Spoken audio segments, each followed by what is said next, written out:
y bienvenidos a este seminario organizado por GESVALT y Beltuz Abogados bajo el título de cómo afrontar las negociaciones entre inquilino y propietarios por los desequilibrios contractuales originados por el COVID-19. Mi nombre es Enrique Beltuz Fernández y soy el director de Beltuz Abogados para España y Portugal. Emilio Pérez va a ser uno de los ponentes, que es nuestro socio y director del Departamento Mercantil para España, llevando también temas para el país luso de inversiones de todo tipo. Este seminario, que es compartido con GESVALT, va a estar moderado por Luis Martín Guirado, que es el director corporativo de desarrollo de negocio de GESVALT, y con la participación también de Isabel Fernández Valencia, la directora de Real Estate Advisory de GESVALT. Y va a tener un formato de interactuación entre el moderador y los ponentes, es decir, Isabel Fernández y Emilio Pérez. Pues muy buenos días, muchísimas gracias, Enrique. Buenos días a todos los asistentes a este webinar. Yo soy Luis Martín Guirado, como ha dicho Enrique, soy el director corporativo de desarrollo de negocio. Bienvenidos a este webinar, que la verdad, cuando hemos estado pensando Beltuz y nosotros, ya desde hace unas semanas, nos parecía un tema de máxima actualidad. Pero es que según ha ido pasando los días, este pensamiento ha ido incrementándose. La verdad es que una situación anómala, como ha sido el confinamiento derivado del COVID, pues ha planteado unos desequilibrios económicos importantísimos en los activos arrendados. En general. Estos desequilibrios económicos estamos al principio de lo que está ocurriendo. Esto es como cuando ocurre un terremoto en el Pacífico, en el Atlántico, donde tenga que ocurrir, y se avecina un tsunami que sabemos que llega porque las aguas se han retirado un poquito y empiezan a subir. Bueno, nuestro entender es que este tema que vamos a tratar hoy va a ser un tema central de análisis y de necesaria negociación y resolución en los próximos trimestres, sin ningún género de duda, y posiblemente se extienda durante todo el año 2021 y más allá. Efectivamente, esta problemática tiene pues dos vertientes. La parte jurídica, contratos y los contratos en sí mismos se han podido ver alterados o se van a alterar o sustancialmente han sido alterados, pero es que tiene otra vertiente. Y otra vertiente es el impacto que esa posible alteración de contratos puede tener en todas las estructuras de financiación, en las estructuras de valoración, en los impactos y relación con las entidades financieras o patrimoniales e incluso por los auditores. De esto es de lo que vamos a hablar a lo largo de este webinar. Muy bien, pues si os parece, yo lo primero, ante este estado de alarma que he podido crear, de, oh Dios mío, viene un tsunami de renegociación y de problemática que de verdad está viniendo, no se trata de alarma, se trata de avisar que las boyas en alta mar están dando ya alturas muy altas de olas. Lo primero que yo quería empezar es, vamos a ver, y quizá la primera pregunta, Isabel, es para ti. Desde tu óptica como directora de asesoramiento y de valoración en GESVALT, ¿este tsunami está ocurriendo a todo tipo de activo o hay algunos activos en particular, activos inmobiliarios, que se ven afectados? Buenos días. Pues bueno, desgraciadamente el impacto de la entrada del COVID en nuestras vidas ha provocado una paralización total de la actividad en prácticamente todos los sectores, y esto, claro, se ha visto reflejado en todos los activos que tienen algún tipo de contrato de alquiler. Lo primero, cuando piensas en esta cláusula y en activos alquilados, por supuesto que es hoteles, oficinas, locales comerciales, tanto a nivel de centro comercial como locales a pie de calle, pero nos hemos encontrado que se han acercado a nosotros buscando asesoramiento también otro tipo de propietarios o de inquilinos de activos singulares como parkings o concesiones administrativas. Piensa que hay muchos centros comerciales que están en suelo con una concesión y el centro comercial cerrado, con lo cual tanto el propietario, ahí hay dos vertientes, tanto el propietario del centro comercial que tiene que pagar la concesión administrativa, como los inquilinos de los locales del centro comercial han visto parada su actividad, con lo cual la negociación en determinados activos ha sido, voy a decir curiosa, pero curiosa quizá no es la palabra, complicada, y está afectando a más activos de los que en principio teníamos en mente. Emilio, desde el punto de vista de vuestro despacho, ¿qué tipología de problemática está llegándose inicialmente con este inicio de la ola? Es decir, ¿qué diferentes escenarios, qué diferentes activos están entrando? Muy buenos días. Pues efectivamente, hay la problemática, digamos, si la queremos sistematizar un poco, podríamos empezar como ocurre con la desescalada, por fases. Es decir, hemos tenido una primera fase, y estamos teniendo todavía, en la que la mayor parte de los casos que se nos han planteado pues vienen en la línea de paliar los efectos obviamente negativos que han supuesto el cierre por los decretos que se han ido dictando por el Gobierno y las prórrogas de establecimientos que no se han considerado de primera necesidad y que, por tanto, han tenido que estar cerrados. Esa es una primera enfoque en el que pues, hemos intentado, o estamos intentando, porque todavía los casos están y se están dando, llevar a cabo pues, negociaciones que bien pueden estar en la línea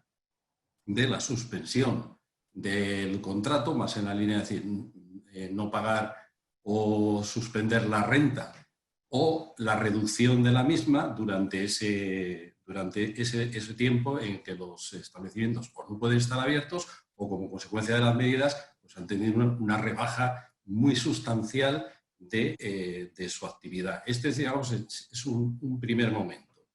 Está empezando, digamos, una segunda fase en la que nos encontramos ya que esta también puede perdurar un tiempo y que es subsiguiente a la primera, en la que resulta que muchos de estos establecimientos, y no solo estos, sino casi todos en general, como consecuencia también de la crisis económica y por el mantenimiento en muchos casos de las restricciones, de la que llamaremos la nueva normalidad, la distancia social, los espacios, los aislamientos, para evitar los focos, pues resulta que van a tener esos locales una actividad menor o mucho menor rendimiento, manteniendo su actividad, y esto va a dar lugar efectivamente a un impacto importante en la base económica del contrato. Eso es indudable. Y tenemos que ir a una renegociación también para soslayar esta situación. Y en un tercer fase o en un tercer momento, todavía incipiente y que veremos a ver cómo se comporta, se anuncia o viene detrás de la crisis, lo que es la crisis sanitaria y viene la crisis económica. En el caso de la crisis económica, pues puede surgir, y es muy probable, y así lo auguran los expertos, que haya, si es una profunda crisis, pues una reducción muy importante del consumo. Si hay una reducción muy importante del consumo, obviamente la actividad va a bajar mucho en muchos sectores, en muchos de los comercios, y esto va a dar lugar a que no se puedan abonar las rentas al nivel que se estaban, y entonces va a haber que reacondicionar las rentas y las condiciones del contrato pues, a esta nueva situación para que sea más justo, equitativo y sostenible para todos, tanto para el arrendador como para el arrendatario. Y esto es lo que estamos tratando, un poco lo que estamos haciendo, lo que vemos que se acerca y lo que va a venir, que esperamos. Isabel, yo sé que estáis trabajando ya con muchísimos clientes ayudándoles en este tipo de análisis. ¿Nos puedes decir desde tu experiencia qué tipo de alternativas estás viendo, qué tipo de cosas, de cambios en contratos o qué experiencias estáis teniendo, habéis tenido hasta ahora que nos puedan dar algo de luz? Bueno, lo primero que tengo que decir es que se nos han acercado buscando asesoramiento tanto inquilinos como propietarios, porque al final estamos pensando todos en el problema del inquilino que no puede pagar la renta, pero se nos olvida la parte del propietario.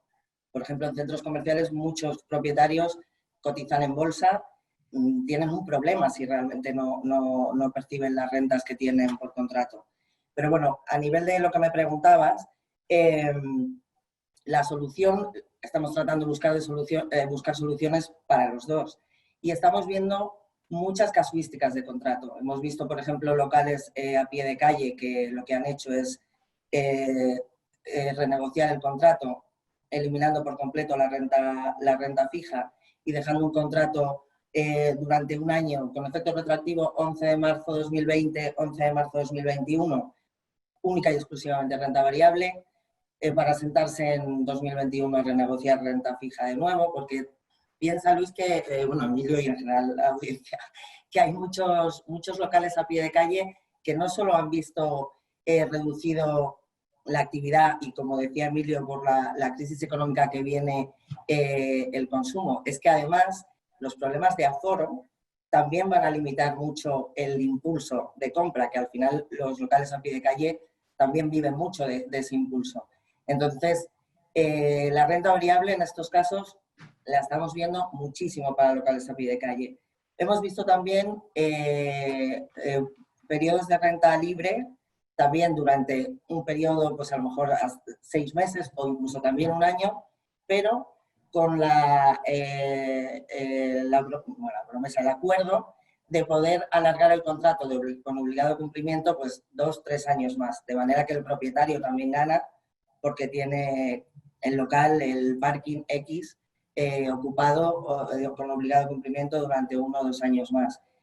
Hemos visto bonificaciones de renta durante el periodo. Hay muchos modelos de nuevos contratos que se pueden realizar, que se están realizando. Gracias.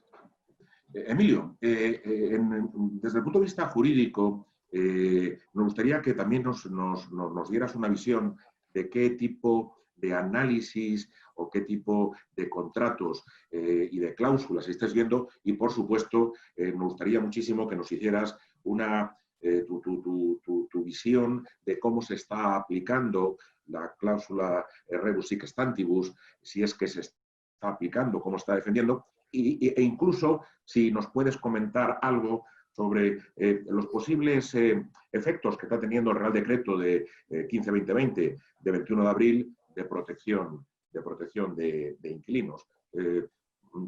Pues sí que nos interesa mucho conocer esto.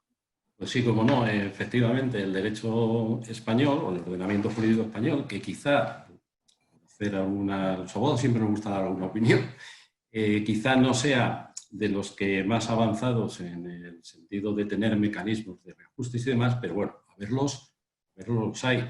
Y entonces lo que nos compete, lo que nos corresponde a los abogados es ver en cada caso a qué mecanismo podemos, digamos, hacer uso de ellos, más que para acudir a un tribunal o para plantear una acción judicial, que no es el caso y se recomienda, es para hacer un planteamiento serio que tenga una base jurídica y que lleve a la necesidad, a la contraparte en el contrato, a sentarse a una negociación cuando vea que efectivamente tiene un fundamento jurídico, tiene un fundamento de prueba serio, y ahí es donde entran el tema de informes de los peritos, en dos sentidos: en el sentido de que existe un cambio sustancial, un cambio de mercado, una bajada de actividad, etcétera, etcétera, y para ajustar o para medir hasta qué punto o en qué medida debemos modificar, por ejemplo, las cláusulas económicas del contrato. Entonces, en este sentido, se recurre a algunos sistemas, se ha podido recurrir, por ejemplo, cuando hemos pretendido una suspensión, pues hemos alegado al artículo 26 de la Ley de Arrendamientos Urbanos, que es aplicable a las viviendas, que por referencia del artículo 30 también a los locales para uso distinto de vivienda, por ejemplo. También la cláusula rebus sic stantibus puede funcionar ahí si lo que se hace es un recorte de la renta, puesto que no olvidemos que también, como bien ha dicho Isabel, pues la parte arrendadora tiene también sus circunstancias. Es decir, yo no dejo de pagar la renta como inquilino, pero es que hay un señor que tiene también sus obligaciones y tiene sus expectativas en ese contrato para cumplir las suyas. Eso es clarísimo. Por ahí la cláusula rebus sic stantibus. Algunos autores han mencionado algunos otros mecanismos y demás, pero bueno, fundamentalmente el mecanismo para todo esto que estamos viendo y para lo que se avecina es la cláusula rebus sic stantibus. Ya sabemos, a todos nos suena más o menos, que no existe regulada positivamente en el derecho, que tiene que tener una serie de requisitos como es el cambio o alteración extraordinario de las circunstancias que se tuvieron en cuenta en la contratación con respecto a las que ahora se dan y que se dan ahora como consecuencia de un fenómeno que era imprevisible e inevitable, como sin duda lo es, y en esto no creo que haya duda, esta crisis sanitaria, que nunca se había vivido, por lo menos en los tiempos, o desde hace mucho tiempo, en los tiempos modernos, y que produce dicho fenómeno, pues un desequilibrio exorbitante, dicen los tribunales, es decir, un desequilibrio grande, importante, sustancial en las prestaciones de las partes en el contrato, de tal manera que desaparece esa base económica del contrato y entonces se convierte pues, verdaderamente un contrato injusto. Y por ahí es por donde tenemos que entrar. Muy bien, muchísimas gracias, Emilio. Yo creo que has dibujado bien el panorama de las diferentes alternativas de negociación, lo que está ocurriendo.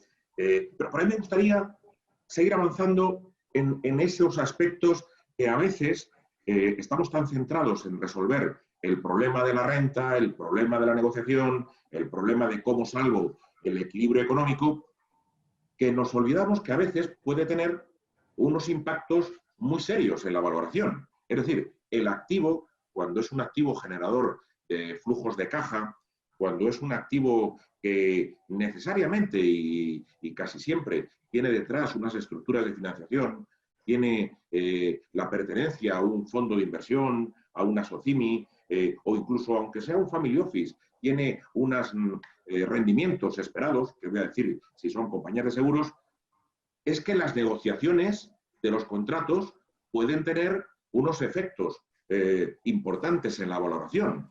No solamente si es valoraciones a mercado o valoraciones RICS, pero sobre todo seguramente si son valoraciones para fines de garantía hipotecaria. No sé, Isabel, ¿esto es así o no tiene impacto cualquiera que sea la renegociación en la valoración? No, por supuesto que tiene impacto. En esto, como en muchas otras cosas, hemos aprendido casi a la vez GESVAL de la mano de sus clientes, porque al principio el acercamiento del cliente, insisto, hablo de cliente porque han sido tanto propietarios como inquilinos, el acercamiento del cliente iba buscando solo la valoración. ¿Qué ha pasado con mi valor? ¿Cómo me afecta esto? Nos dimos cuenta que solo con la valoración el asesoramiento se quedaba muy cojo, porque como comentaba Emilio, al final la cláusula RIC stantibus no pretende deshacer el contrato, sino llegar a un punto de equilibrio entre los dos. Entonces hemos visto que esos impactos de valor, lo más interesante es entender el global de lo que le está pasando tanto al inquilino como al propietario en ese momento. Entonces, lo que hacemos es acercarnos a la situación desde tres enfoques. Desde el mercado, viendo cómo estaba la situación de rentas para ese inquilino antes de la situación del COVID, haciendo un poco un estudio local de donde se ubique el activo, viendo en qué punto de nivel de rentas estaban.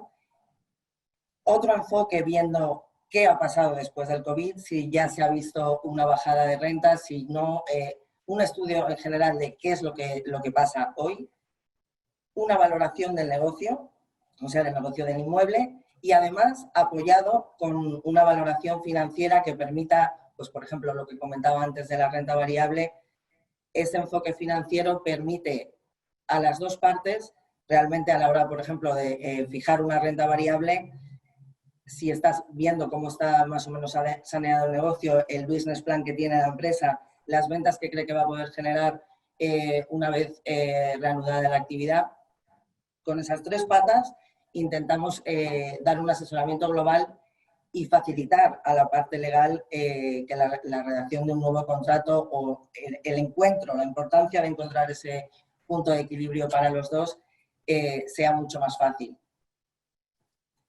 Aquí, además, en la parte de valoración, barro un poco para casa, porque al final la valoración es lo mío. Insisto en el punto de equilibrio porque es aquí la máxima importancia. Buscamos, para encontrar ese punto, pedir las dos vías de valoración, tanto bajo metodología RICS como metodología ECO bajo la normativa del Banco de España, porque de esta manera tienes la parte más conservadora de Banco de España a la hora de valorar rentas variables y la parte un poco más que puede jugar con las hipótesis de metodología RICS, que es capaz de partir de hipótesis a la hora de llegar a un valor. Interesante, muy interesante. De todas maneras, Isabel, claro, uno puede estar tentado de decir, hombre, voy a hacer unas bonificaciones de renta, como algunos grandes tenedores de activos están haciendo a los inquilinos sin cambiar el contrato. Mientras que otros, en el extremo opuesto, pueden decir, no, me están exigiendo y yo encantado de pasar de un contrato en arrendamiento fijo a un contrato, basado en unos ingresos de renta variable en función de una política de libros abiertos y de limitaciones, de la máximo renta posible. En general, si adoptamos una postura de no cambio contrato y hago bonificaciones, puede afectar al valor, y en el extremo opuesto, si cambio radicalmente a un contrato de renta variable basado en el máximo esfuerzo que puedo pagar de renta, ¿tiene impacto en valor? Sí, por supuesto. Lo que pasa es que va a depender mucho de la casuística del contrato, porque no es lo mismo si yo tengo un contrato al que le quedan 2 años de duración, o por ejemplo tengo un contrato que se firmó, imagínate, a 1 de enero de 2020. El impacto en un contrato a largo plazo de estas renegociaciones, que generalmente lo que estamos viendo, como os decía, es unas bonificaciones durante un periodo, una moratoria durante un periodo. Si el contrato vigente es a largo plazo, el impacto en el valor va a ser mucho menor. Por supuesto que se están revisando rentabilidades, se está viendo todo desde un punto... Estamos muy al principio, el nivel de incertidumbre todavía es muy grande, no tenemos claro, aunque ya vamos viendo, cómo se va a reactivar la actividad, por ejemplo, en hoteles, pero en un contrato a largo plazo el impacto va a ser mucho menor, porque ese año que dure en la bonificación, el periodo de renta libre, lo que sea, el impacto en el descuento del flujo de caja va a ser mucho más pequeño que en un contrato que, por ejemplo, acabe el año que viene. Porque ahí, claro, el valor está muy penalizado en los primeros años del cash flow y tienes que ya jugar con la entrada de un nuevo inquilino. Si realmente, por ejemplo, si es un centro comercial, ¿cuánto vas a tardar en volver a alquilar ese local? Va a depender mucho ese impacto, como te digo, en el contrato vigente que tuviera cada inquilino. Desde Luis Emilio, también estáis notando que empieza a prepararse todo el mundo en estos análisis previos porque esperan que lo más duro está por venir. ¿Estáis viendo que están analizando diferentes alternativas?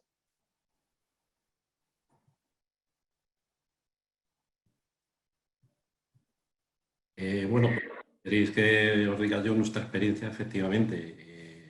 Todo el mundo está ya pendiente de esto. Hay algunos establecimientos que todavía siquiera han considerado conveniente ponerse en marcha porque no les compensa a lo mejor con las restricciones que todavía hay, y están efectuando precisamente sus estudios de cómo va a ser, qué previsiones tienen de negocio y qué medidas tienen que llevar a cabo. De estos se nota en los clientes, en el mercado, una preocupación importante, y se consulta y demás. Claro, está el factor de la incertidumbre. No sabemos realmente cómo se va a comportar la situación de crisis que venga después y demás, pero sí que existe bastante preocupación y en ese sentido pues se tratan de pertrechar ya de las medidas y de los informes y estudios de este tipo. Sí, sí. La pregunta es, ¿estas necesidades de OPEX y de potencial CAPEX están teniendo algún efecto o juegan también en los procesos de negociación de rentas? ¿Estáis viendo que estos análisis de los planes de negocio con los nuevos requerimientos tienen un efecto? Y si es así, contarnos alguna experiencia. Isabel, empezamos por ti. Bueno, sí, estamos viendo muchos locales que a la hora de, en vez de renegociar rentas, lo que han hecho es, bueno, pues temas pendientes que teníamos de reformas se van a solucionar durante el cese de actividad, y muchas veces la negociación con el propietario ha venido por esa vía. La reforma que me ibas a hacer tú la voy a hacer yo y por eso no te voy a pagar renta 3 meses. Por ejemplo. Pero me imagino que los hoteles también habrá habido este tipo de grandes readecuaciones y tendrán que readaptar, no sé, los restaurantes, toda la forma de atender al cliente, ¿no? Bueno, por supuesto, la forma de atender al cliente, como sabemos, ha sido a nivel general porque, bueno, nosotros mismos en las oficinas tenemos paneles, termómetros, geles, hidrogel por todos lados, pero claro, estas reformas a nivel hotelero, por ejemplo, como bien dices, o de restauración, han supuesto unas cantidades de CAPEX importantes porque claro, es adecuar tanto el espacio como las zonas comunes, o sea, el espacio común, las zonas comunes, y en muchos casos habitaciones o apartamentos turísticos que también ha habido que reformar. Entonces, muchas de esas obras se han realizado ahora y muchas veces, como digo, el acuerdo ha venido de la mano de los dos. Vamos a capear el temporal bonificando renta pero pagando la reforma. Hay muchas fórmulas. Yo creo que Emilio esto lo tiene más, a ver, que yo lo tengo claro, pero que Emilio ha visto bastantes más ejemplos que nosotros. Emilio, casi te cedo la palabra. Pues sí, efectivamente es así, pero vamos, que tú lo has explicado perfectamente. Es decir, Me sé la teoría, pero tú en este caso estás más en la práctica.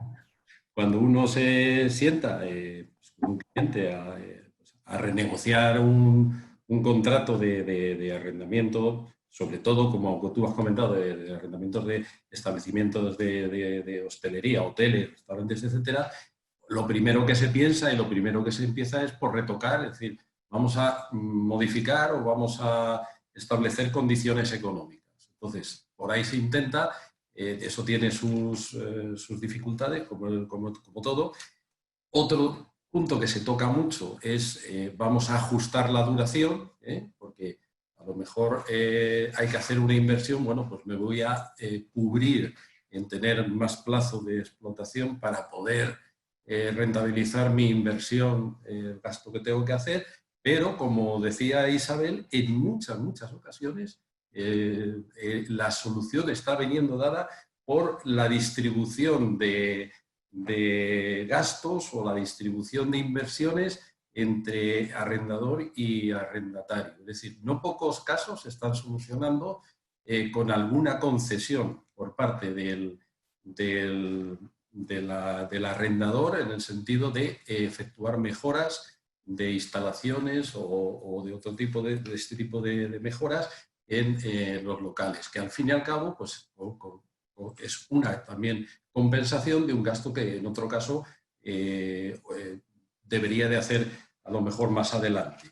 Y también en los propios gastos de adecuación, que no son pocos, para tener las distancias, para tener las medidas de seguridad, etcétera, etcétera, compartirlos o incluso asumirlos por parte del arrendador. Esto es una cosa que se produce con mucha frecuencia.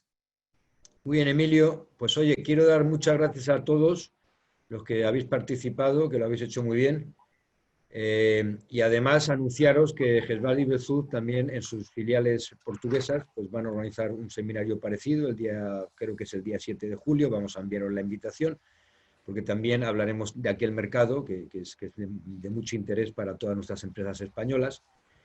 Y pues agradecer a todos los participantes su atención y agradecer esto una vez más a mis compañeros sus interlocuciones. Nos despedimos, os deseamos un día excelente, ya estamos cerca del fin de semana, cerca de las vacaciones, a ver si nos permiten tenerlas, que sí, seguro, y os mandamos un fuerte abrazo desde aquí. Muchísimas gracias. Gracias. Gracias a todos.